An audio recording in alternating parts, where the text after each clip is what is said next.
ஒரு 10 நாளைக்கு முன்னாடி இதே கப்பில் காஃபியோ டீயோ குடிச்சு தான் பார்த்துருப்பீங்க. பட் இப்போது கஞ்சி கூழுன்ட்டு மாறிடுச்சு லைஃப் ஸ்டைலு.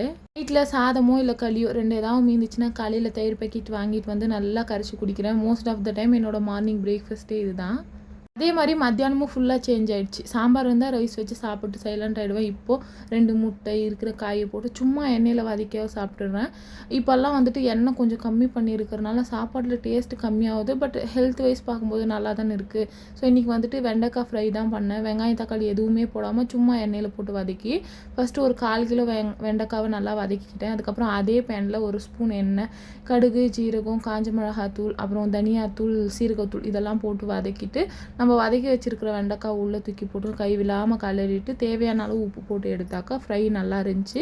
இன்னும் கொஞ்சம் பெட்டராக வெண்டைக்காய் வதங்கியிருக்கலாம். பட் டேஸ்ட் வைஸ் நல்லாவே இருந்துச்சு. அதுக்கப்புறம் நானும் பாப்பா ஒன்றனால ஒரு 3 முட்டை போட்டு வதக்கி வச்சுருந்தேன். Today's my plate look like this. So இந்த மாதிரி சாப்பிட்றதுல ரொம்ப சந்தோஷமாக இருக்குது. நம்மளால் ஏதோ பண்ண முடியும்.